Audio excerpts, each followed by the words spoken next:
Hola, ¿cómo están? Bueno, queremos darles la bienvenida a nuestro curso y alentarlos a participar en un momento que es complejo para todos.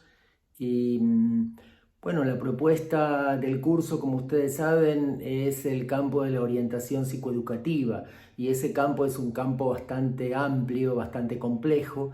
En ese abanico tenemos que hacer una selección de ejes temáticos para trabajar sobre ellos, entendiendo que por supuesto no se agota el tema en esos ejes. El campo está vinculado justamente con las relaciones entre la psicología y la educación. Podríamos decir el mundo psi, o el discurso y las prácticas psi. ¿En qué sentido? En que hablamos de la psicología, pero hablamos en realidad de la psicopedagogía, la psicología del aprendizaje, la psicología del desarrollo, el psicoanálisis, la psicología cognitiva, la psicología sistémica, el conductismo, las neurociencias, es decir, todo un campo de marcos teóricos diversos que vamos a encontrar en las relaciones entre lo psicológico y lo educativo, entre lo psicológico y lo que llamamos en general lo escolar. Por eso nos parece importante trabajar sobre esas relaciones, sobre esas tensiones a veces muy complejas, abordando temas como el reduccionismo, el aplicacionismo, la perspectiva de la mirada individual versus la mirada de contexto complejo. Estas cuestiones aparecen a lo largo de nuestro curso, pero además queremos enfocar el tema de la intervención en el área de la diversidad, y por eso vamos a hablar de diversidad y educación inclusiva. Este primer encuentro y este primer foro va a estar como disparador dedicado a estas relaciones, pero lo que queremos justamente es abordar cuestiones bien prácticas, es decir, qué ocurre con la educación inclusiva en la actualidad, de qué hablamos cuando hablamos de inclusión, qué diferencia hay entre inclusión e integración, y cuál es el marco que da lugar a este debate y a esta discusión en los distintos países del mundo y en particular en Latinoamérica. Por un lado, la Convención sobre los Derechos de las Personas con Discapacidad, el artículo 24 sobre educación inclusiva, el índice de inclusión que también se empieza a trabajar cada vez más en las instituciones, y la necesidad de reorganizar las prácticas en los contextos educativos, la necesidad de trabajar sobre ajustes razonables, sobre adaptaciones, que no son solamente temas que tienen que ver con el currículum formal, sino con otras dimensiones que vamos a discutir a lo largo del curso. Seguramente en la maestría habrán visto distintos temas relacionados con procesos cognitivos, también con fenómenos educativos. Aquí justamente cuando planteamos el campo de discusión de la orientación, el campo de discusión de la intervención, hacemos énfasis en las prácticas y oponemos esta idea de construcción de prácticas profesionales al modelo más estereotipado o mecanicista de rol. Es decir, no pensamos que hay un rol fijo, sino que esta construcción del campo de prácticas depende de los contextos, depende de las interacciones, depende de la complejidad de las demandas, depende de la comunidad y no solamente de las paredes de la escuela, aunque van a ver que vamos a tomar en muchos puntos del programa el aula como centro privilegiado de muchas de las cuestiones que se van dirimiendo en el campo escolar. También tenemos en cuenta las familias, los profesores, los equipos de gestión, los equipos directivos, los gabinetes o equipos de orientación, o como se llame en cada jurisdicción, y los marcos, es decir, los marcos que tienen que ver con las políticas públicas vinculadas a la intervención. Un primer punto que tratamos en los primeros textos está relacionado justamente con la idea de que es importantísimo tener en cuenta algunas variables. Planteamos allí 4 variables, pero podrían ser más inclusive, pero al menos esas 4 variables que resguarden esta idea de especificidad del dispositivo escolar. Es decir, las prácticas de un profesional del campo sí tienen que tener en cuenta no solamente su nivel de experto, sus saberes, sus conocimientos, sus estrategias para intervenir, sino además las características específicas del contexto.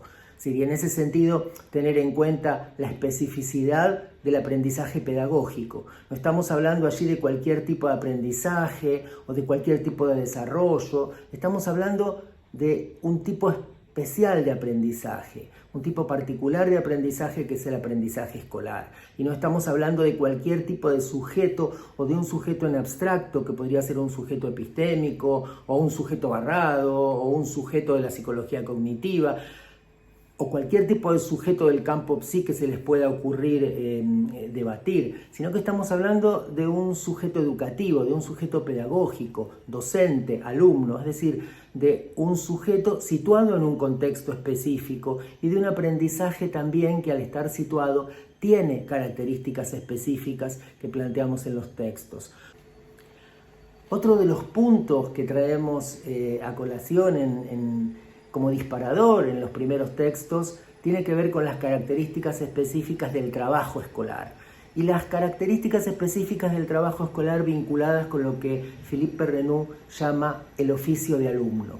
Este es un tema clave para entender la intervención.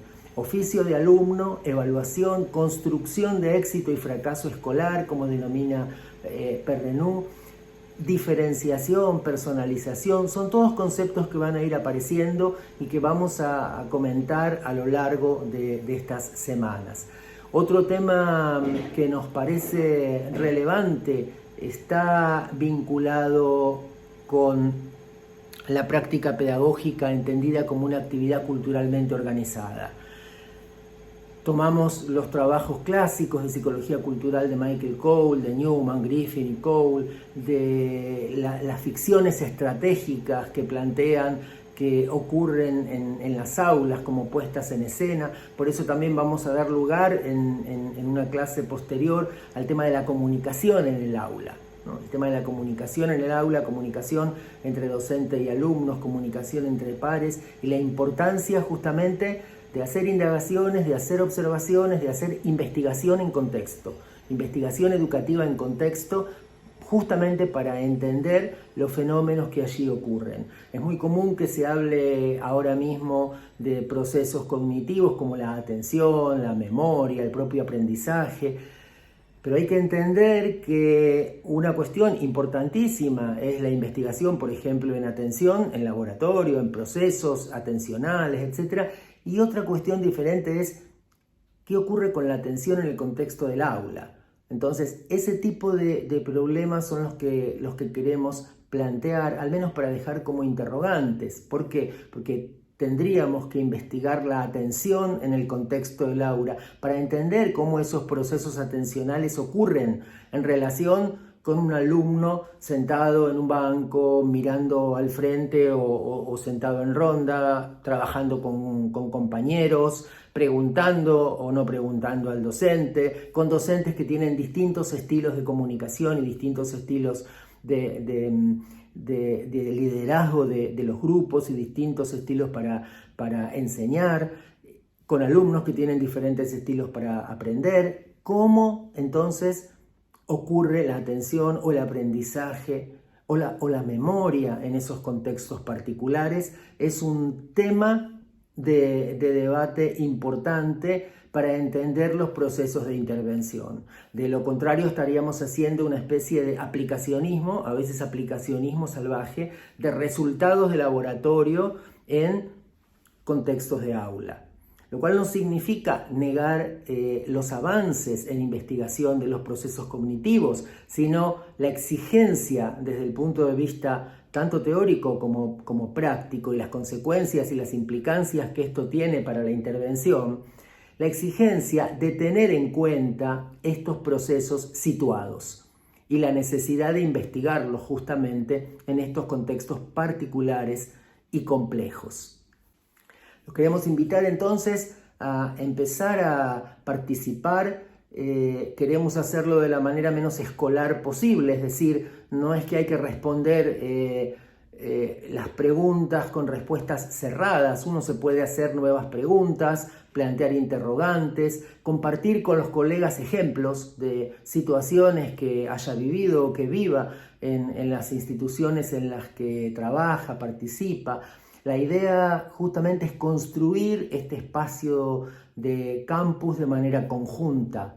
Esto también exige una adaptación importante y una flexibilidad importante para todos, para todas, para los que estamos organizando el curso desde hace años de manera presencial, pasarnos a este tipo de comunicación donde es muy importante que ustedes no solamente lean, no solamente revisen el material, sino que puedan participar, incluso pensar en voz alta en los foros y comentar lo que les parezca pertinente para seguir avanzando en los temas que proponemos. Los invitamos entonces a este primer foro y luego tendremos los foros con Magdalena Orlando y con Verónica Martorello, quienes también son profesoras en este curso, donde abordaremos justamente el tema de diversidad y educación inclusiva, para cerrar de alguna manera con un tema que nos parece bastante integrador o un eje que puede organizar varios de los temas del curso que tienen que ver con comunicación en el aula, y esa comunicación implica necesariamente enfrentarse a la diversidad, tanto de los docentes como de los alumnos y las características de cada institución. Nos vemos en el foro. Gracias.